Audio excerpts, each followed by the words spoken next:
반갑습니다. 실생활 경제학입니다. 오늘 아침 뉴스 보시고 다들 가슴이 덜컥 내려앉으셨을 겁니다. 도널드 트럼프 미국 대통령이 결국 이란을 상대로 전격적인 공습을 단행했습니다.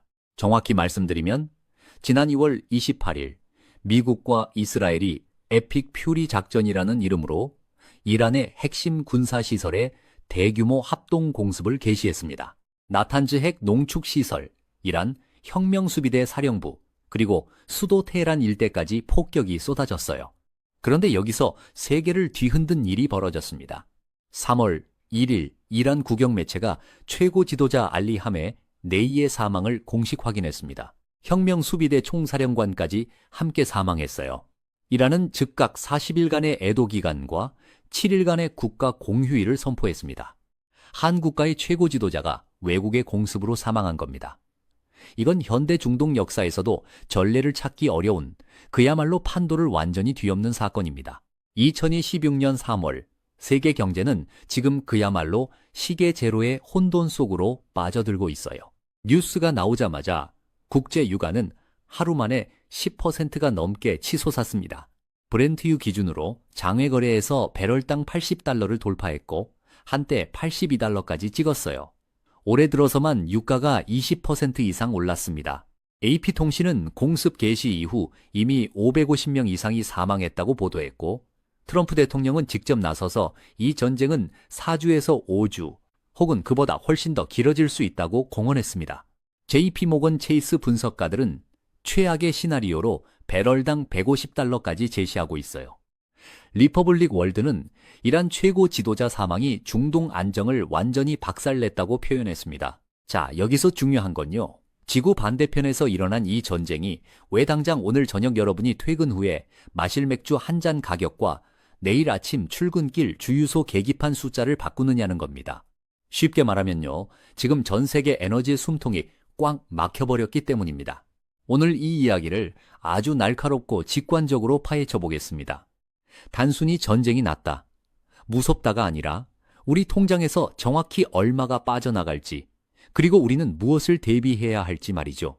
먼저 상황을 좀 들여다볼까요? 트럼프 행정부가 이란의 핵심 군사시설을 공습하자이라는 즉각적으로 호르무즈 해협 봉쇄를 선언했습니다. 그리고 이건 단순한 위협이 아니었어요. 실제 숫자를 보시면 소름이 돋습니다. 뉴욕타임스 보도에 따르면 공습 전날인 2월 27일 호르무즈 해협을 통과한 에너지 수송 유조선이 65척이었습니다. 그런데 공습 다음 날인 3월 1일 오후까지 통과한 유조선이 단 6척이었어요. 65척에서 6척. 하루 만에 해상 물류의 90% 이상이 멈춰선 겁니다. 호르무즈 해협, 이름은 많이 들어보셨죠? 여기가 어떤 곳이냐면 전 세계 해상 원유 수송량의 약 20%, 그러니까 5분의 1이 지나가는 좁은 골목길입니다. 미국 에너지정보청 자료를 보면 2024년 기준으로 이 해협을 거쳐 운송된 원유와 콘덴세이트의 84%, 액화천연가스, 즉 LNG의 83%가 아시아 국가들로 향했습니다. 주요 행선지가 어디냐고요? 중국, 인도, 일본, 그리고 바로 대한민국입니다. 쉽게 비유하자면 우리나라 모든 택배 물량의 4분의 1이 딱 하나의 터널을 통과해야 하는데 그 터널 입구에 대형 사고가 나서 바리케이드가 쳐진 꼴이에요. 아니, 바리케이드 정도가 아니라 아예 터널이 폭파된 수준입니다. 특히 우리나라는요, 수입하는 원유의 60% 이상을 이 해협을 통해서 들여옵니다. 중동산 원유가 없으면 대한민국 공장은 멈추고 여러분의 자동차는 고철 덩어리가 된다는 뜻입니다. 지금 국제 유가가 10% 올랐다는 건 단순히 숫자의 문제가 아니에요. 이건 우리 경제의 모든 혈관에 고혈압이 왔다는 신호입니다. 그리고 설상가상으로 이란을 측면 지원하는 예멘의 후티 반군까지 참전 의사를 밝히면서 호르무즈 해협의 대체 항로인 홍해까지 막힐 수 있다는 우려가 커지고 있어요. 2023년 중동 전쟁 때 후티 민병대가 홍해에서 상선들을 공격했던 거 기억하시죠? 그때와 같은 상황이, 아니 그때보다 훨씬 더 심각한 상황이 재현될 수 있다는 겁니다. 호르무즈도 막히고 홍해도 막히면 이건 전 세계 에너지 물류의 양쪽 숨통을 동시에 틀어막는 거예요. 그러면 여러분은 이런 부분이 궁금하실 겁니다. 아니, 기름은 예전에 사놓은 재고도 있을 텐데 왜 뉴스가 뜨자마자 동네 주유소들은 기다렸다는 듯이 가격을 올리는 걸까요? 이게 참 얄밉죠? 보통 우리가 수입하는 원유가 중동에서 배를 타고 우리나라에 도착하는 데는 21일에서 30일 정도가 걸립니다. 이론적으로는 한 달 전에 싼 값에 산 기름이 지금 주유소에 있어야 맞아요. 하지만 주유소 사장님들 입장에서는요, 지금 팔고 있는 기름을 다 팔고 나서 새로 기름을 채워 넣으려면 훨씬 비싼 돈을 내야 합니다. 이걸 전문 용어로 대체 원가라고 하는데요. 쉽게 말하면 나중에 채워 넣을 기름값이 비싸질 게 뻔하니까 미리 가격을 올리는 겁니다. 소비자 입장에서는 억울하지만 시장 원리는 그렇게 돌아가고 있어요. 그리고 이건 주유소만의 문제가 아닙니다. 정유사, 유통사, 도매상까지 전체 공급 사슬이 동시에 같은 계산을 하고 있는 겁니다. 자, 여기서 중요한 건요, 휘발유 가격일 900원, 이 0원 찍는 게 문제가 아니라는 겁니다. 이건 시작일 뿐이에요. 기름값이 오르면 물류비가 오르죠. 물류비가 오르면 여러분이 편의점에서 사 먹는 도시락, 식당의 김치찌개 가격이 줄줄이 오릅니다. 트럭이 움직여야 배추도 오고 고기도 오는데 그 트럭 기름값이 오르니까요. 실제로 디지털 타임스 보도에 따르면 오리온 같은 식품 기업들은 이미 유가 급등에 따른 해상 운임과 석유화학 제품인 포장재 단가 상승이 불가피하다며 가격 동향을 예의주시하고 있다고 밝혔습니다. 식품업계 관계자는 주요 항로 봉쇄가 6개월을 넘어가면 수입 원료 수급에 심각한 문제가 발생할 수 있고, 그럴 경우 기업에서 내놓을 수 있는 대책이 아예 없을 수도 있다고 토로하기까지 했어요. 대책이 없다. 기업이 이런 말을 한다는 건 정말 심각한 상황이라는 뜻입니다. 아마 이쯤에서 이런 생각하실 거예요. 기름값 좀 오르는 거 참으면 되지 내 생활에 그렇게까지 큰 타격이 있을까? 천만의 말씀입니다. 우리 일상을 한번 뜯어볼까요? 여러분이 아침에 일어나서 만지는 스마트폰 케이스, 입고 있는 합성 섬유옷, 신발의 고무창, 점심에 시켜 먹은 배달 음식의 플라스틱 용기까지, 이 모든 것의 원재료가 뭔지 아십니까? 바로 석유입니다. 원유 가격이 10% 오르면 석유화학 제품 원가는 그보다 더 무섭게 뜁니다. 공장에서 물건을 찍어낼 때 쓰는 전기도 결국 가스나 화력 발전에서 오는데, 에너지 가격이 오르면 제조 원가 자체가 수직 상승합니다. 실제 숫자로 말씀드릴게요. 현대경제연구원이 3월 3일 긴급 발표한 미이란 전쟁이 한국 경제에 미치는 영향과 시사점 보고서를 보면 비관적 시나리오, 그러니까 전쟁이 장기화되고 호르무즈 해협 봉쇄가 지속될 경우 올해 연평균 두바이유 가격이 배럴당 $100 안팎까지 치솟을 것으로 전망했습니다. 이 경우 한국 경제 성장률은 최소 0.3%포인트 하락하고 소비자 물가 상승률은 1.1%포인트 뛰어오르며 경상수지는 약 260억 달러나 감소한다는 추산이 나왔어요. 260억 달러. 하나로 약 38조 원이 공중으로 증발하는 겁니다. 결국 이란 공습은 단순히 주유소의 문제가 아니라 대한민국 전체의 물가 폭탄 버튼을 누른 셈이에요. 특히 우리나라는 에너지 의존도가 워낙 높아서 다른 나라보다 타격이 2배, 3배 더 큽니다. 1. 영원하던 물건이 200원이 되고 10. 영원하던 외식비가 13 영원이 되는 과정을 우리는 목격하게 될 겁니다. 여기서 이런 의문이 드실 수 있어요. 미국은 셰일 오일도 많고 자기네 나라에서 기름이 펑펑 나오는데 왜 트럼프는 이런 위험한 선택을 해서 전 세계 기름값을 들쑤시는 걸까요? 트럼프의 계산은 복잡하면서도 명확합니다. 미국 우선주의죠. 트럼프는 직접 이스라엘이 나를 전쟁에 끌어들인 게 아니다. 이란 이 핵무기를 개발하기 전에 선제적으로 잠재적 지도자들을 제거한 것이라고 말했습니다. 폭스뉴스 인터뷰에서요. 하지만 이 말을 뒤집어 보면 미국 내 에너지 기업들에게는 유가 상승이 곧 돈입니다. 그리고 이란이라는 눈의 가시를 제거해서 중동 패권을 확실히 쥐겠다는 계산이죠. 유엔 주재이란 대사는 핵 협상이 진행 중이었는데 미국이 공습을 감행한 것은 어리석은 짓이라고 반발했지만 트럼프는 협상은 이미 늦었다고 일축했. 뭐야, 69부터 왜 잘렸어? 69. 한국어 번역 유엔 주재이란 대사는 핵 협상이 진행 중이었는데 미국이 공습을 감행한 것은 어리석은 짓이라고 반발했지만 트럼프는 협상은 이미 늦었다고 일축했습니다. 하지만 그 과정에서 발생하는 고통은 고스란히 우리나라 같은 에너지 수입국들이 짊어지게 됩니다. 여기서 환율 이야기를 안 할 수가 없어요. 3월 3일 서울 외환시장 개장과 동시에 원달러 환율이 전 거래일보다 22.6원이나 급등한 일, 462.3원으로 출발했습니다. 장중에는 480원대까지 치솟았다는 보도도 나왔어요. 달러 가치는 오르고 원화 가치는 떨어지니 우리는 기름을 비싼 가격에 사야 하는데 환율까지 높아서 이중고를 겪게 되는 겁니다. 쉽게 말씀드릴게요. 국제 유가가 달러로 오르잖아요. 그런데 그 달러를 사려면 원화를 더 많이 내야 하잖아요. 기름값 자체가 10% 올랐는데 그 기름을 사기 위한 달러 가격까지 올랐으니 실질적인 수입 비용은 10%가 아니라 15%, 20% 넘게 뛰는 거예요. 이게 바로 에너지 수입국의 비극입니다.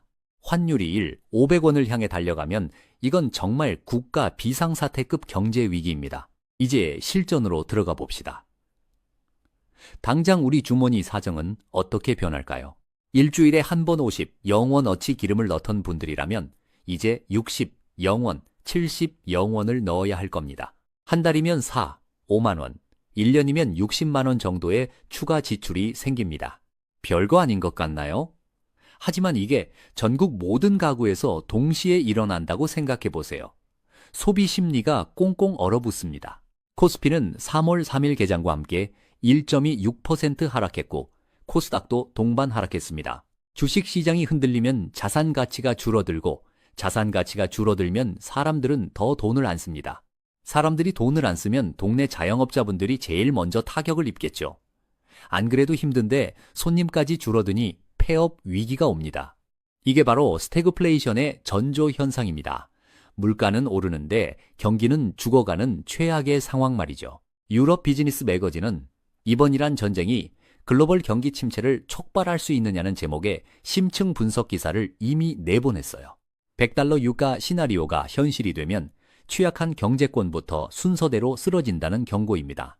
캐피털 이코노믹스 분석에 따르면 브렌트유가 배럴당 100달러로 오르면 글로벌 물가 상승률을 0.6에서 0.7%포인트 높이는 영향이 있을 것으로 전망됩니다. 0.6%포인트라고 하면 작아 보이시죠?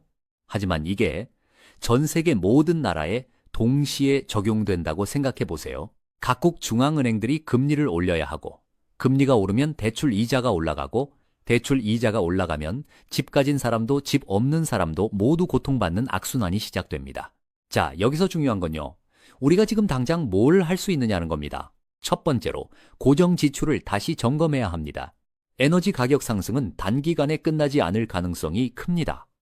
이란이 호르무즈 해협을 얼마나 오래 막고 있느냐에 달렸는데 최고 지도자가 사망한 상황에서 이란 내부의 권력 공백과 보복 심리를 고려하면 빠른 시일 내에 상황이 정리될 가능성은 낮아 보입니다. 트럼프 자신도 몇 주간 공습을 지속하겠다고 했고 미 국방부는 공격이 더 강화될 것이라는 신호까지 보내고 있어요.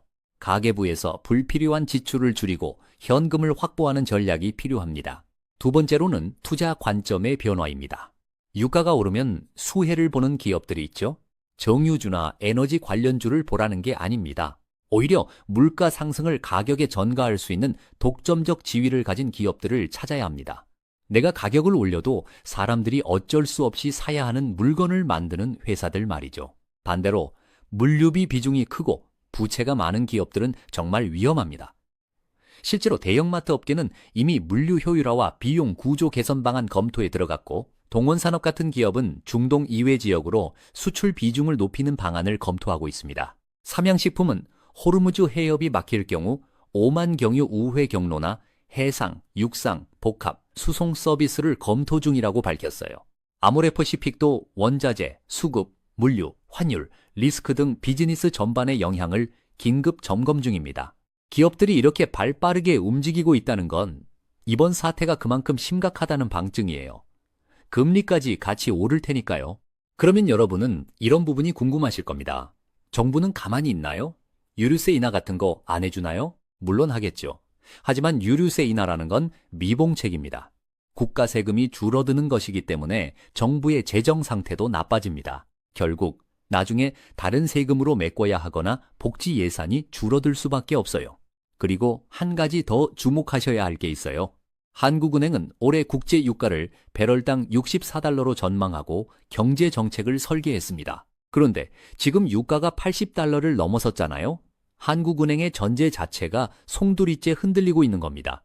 한국경제신문 보도에 따르면 한은은 단기적으로 미-이란 갈등 여파로 유가 상방 리스크가 있다고 인정했지만 현재 상황이 한은의 상상 이상으로 빠르게 악화되고 있어요. 정부가 방패를 들긴 하겠지만 쏟아지는 화살을 다 막아줄 수는 없다는 사실을 명심해야 합니다. 각자 도생의 시대가 온 거예요. 다시 강조하지만 지금의 이 상황은 단순히 이란과 미국의 싸움이 아닙니다. 영국 파이낸셜 타임스는 이렇게 진단했어요. 트럼프 재집권 이래 무역전쟁, 연방준비제도 등 미국 제도권 기관에 대한 공격, 그린란드 문제를 둘러싼 우방국 협박 등에도 불구하고 꾸준히 지속되어 온 글로벌 경제 성장세가 이번 전쟁을 계기로 꺾일 수 있다고요. 그리고 그 판단의 핵심 지표가 바로 석유 시장의 흐름이라고 했습니다. 미국 외교협회의 에드워드 피시먼 선임 연구원은 호르무즈 해협을 세계에서 가장 중요한 해양 병목 지점이라고 표현하면서 두 가지 시나리오를 제시했어요. 최악의 경우 해협 통과 에너지 운송이 장기간 지속적으로 마비되면 유가가 100달러를 넘어서면서 글로벌 경제에 막대한 충격이 가해진다는 시나리오.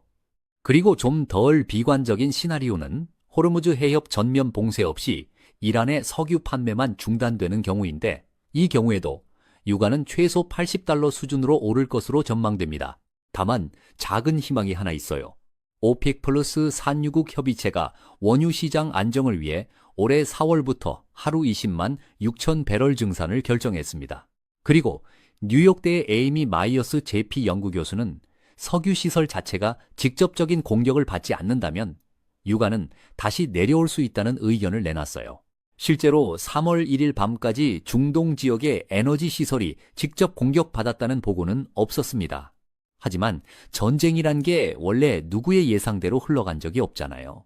2026년이라는 시점에서 자원 민족주의가 극에 달했고 신재생 에너지로 전환하는 과도기에서 석유라는 전통 자원의 전략적 가치를 다시 한번 뼈저리게 확인시켜준 사건이 터진 겁니다. 아이러니하게도 우리가 기름을 안 쓰려고 노력할수록 남아있는 기름을 가진 국가들의 목소리는 더 커지고 있습니다. 알자지라 보도에 따르면 러시아는 이란 전쟁으로 오히려 이득을 볼 수 있는 위치에 섰어요. 하멘의 이 사망을 공식적으로 비난하면서도 러시아산 원유 수요 증가로 경제적 반사이익을 노리고 있다는 분석입니다. 이게 바로 2026년 경제의 민낯입니다. 국제 유가 10% 상승은 우리에게 경고장입니다. 이제 모든 물가가 이 숫자를 따라 움직일 겁니다. 137번부터 다죠. 137. 한국어 번역 이제 모든 물가가 이 숫자를 따라 움직일 겁니다. 마트에서 장을 볼 때, 쿠팡에서 물건을 주문할 때, 배달 앱을 켤 때마다 여러분은 이 공습의 여파를 피부로 느끼게 될 거예요. 여러분의 장바구니에 담긴 우유 한 팩, 달걀 한 판에도 중동의 화약고 냄새가 섞여 있다는 사실을 잊지 마세요. 경제는 연결되어 있습니다. 정리를 해볼까요? 오늘 이야기의 핵심입니다. 첫째, 2월 28일 미국과 이스라엘의 이란 합동 공습으로 최고 지도자 하메네이가 사망했고 이란은 보복 차원에서 호르무즈 해협 봉쇄를 선언했습니다. 해협 통과 유조 선수가 하루 만에 65척에서 6척으로 급감했어요. 이는 전 세계 에너지 공급망의 사실상 마비를 의미합니다. 둘째, 국제 유가 10% 이상 폭등은 즉각적인 주유소 가격 상승에 그치지 않습니다. 물류비, 포장재, 원자재, 전기료까지 전방위적인 물가 상승, 즉 인플레이션을 초래합니다.